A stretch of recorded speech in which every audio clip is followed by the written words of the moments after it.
Purposely. Your life, God's purpose. Listen at purposely.com. Welcome back to another week of the Bible for Busy People podcast. I'm Jen, and when I was in middle school, we went on a big field trip to an amusement park. My mom was a chaperone, and she insisted that this was going to be the first time that I would go on a roller coaster. We had to try it out. Now, if you've ever been on a roller coaster, you know that the first big lift is usually the worst. They take you up extra slowly, they draw out the anticipation, and that's about when I started freaking out. The ride hadn't even really started yet, and I told my mom I wanted to get off. My mom kind of panicked, but kept cool on the outside. She tried to keep calm for me. She knew that there was no stopping it, and she hoped that this was not a bad idea. The next few minutes were a blur of twists, drops, corkscrews, and fast turns, and as we pulled into the station, I looked at my mom and I said, "Let's do it again!" Sometimes you need a little push towards something big before you can go all in. This week, we're going to be looking at people who were called by God but felt hesitant. I think the encouragement here is that, yes, even biblical heroes had moments of trepidation. It'll also be a look into how God responds to us when we've been wavering in our faith or obedience.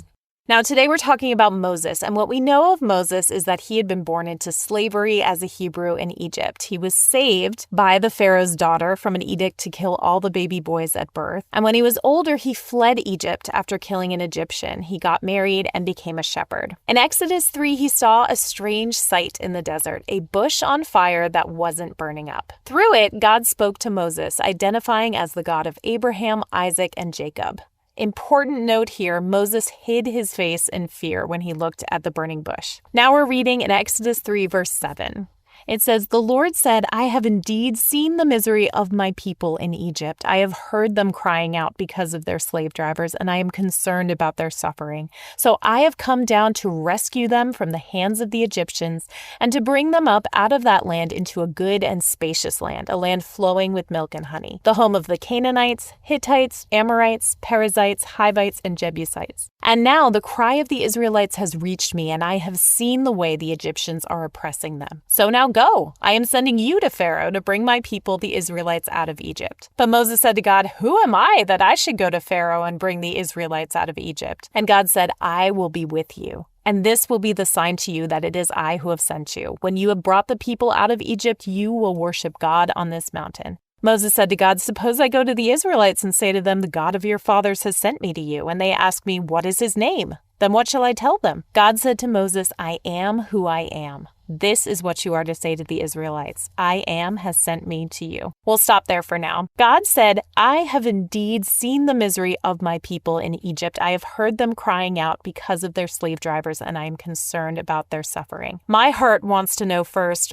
why now? Why hadn't God intervened sooner? I don't have an answer for this, but I think the wording is important here. God says, "I have indeed seen." I wonder if the Israelites asked the same questions that I did, and this is where God is confirming, "I have indeed seen the whole time." On the Working Preacher blog, Roger Naum says the enormous period of time from the patriarchs to Moses is only covered by a few verses, but God was there. And even though he was silent, God was neither distant nor detached. He had great compassion on the oppression that the people endured. We can be sure that God hears and sees us and walks with us through our most desperate and devastating situations. Faith had endured, and you can even see in the first chapter of Exodus how God was working to set up a relief effort for the Israelites. God presented the problem to Moses, and then a beautiful picture of hope, and then ended very pointedly that Moses was the one being sent to get the people out of Egypt. I feel like Moses' question is legitimate here. Who, me? But as the Enduring Word commentary says, that wasn't really the right question.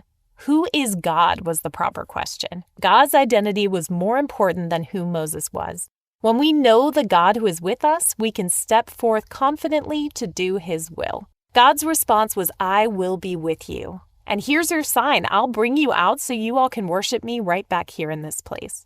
Moses still seemed a little foggy on the identity of God when he asked, "Who should I tell them you are?" And God's answer didn't clear things up. "I am who I am." But in a previous episode, we talked about this. This phrase can either mean I am who I am or I will be who I will be. In saying I am, God is saying he exists beyond our limitations, before and after, always, throughout. I am means whole and complete and doesn't rely on anyone or anything outside of God's self. God then shared the plan of everything that was about to come, but in Exodus 4, Moses pressed on. We're not going to be able to read it today, but basically Moses asked what would happen if the people didn't believe, and God showed him 2 wonders that he could display, and then a third to have as backup. Moses tried to point out his own shortcomings, as if God didn't already know. Don't we do the same things with God? Don't we make the same excuses? Like, but God, I'm not as smart or talented or inspiring, brave, interesting, capable. And then God says to us, who created you?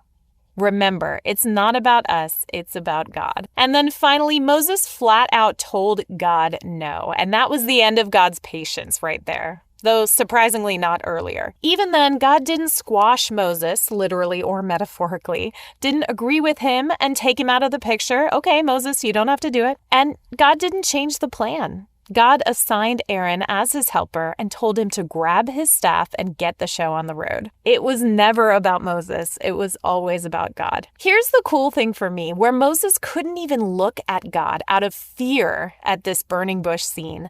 Later, he would talk to God face to face as with a friend.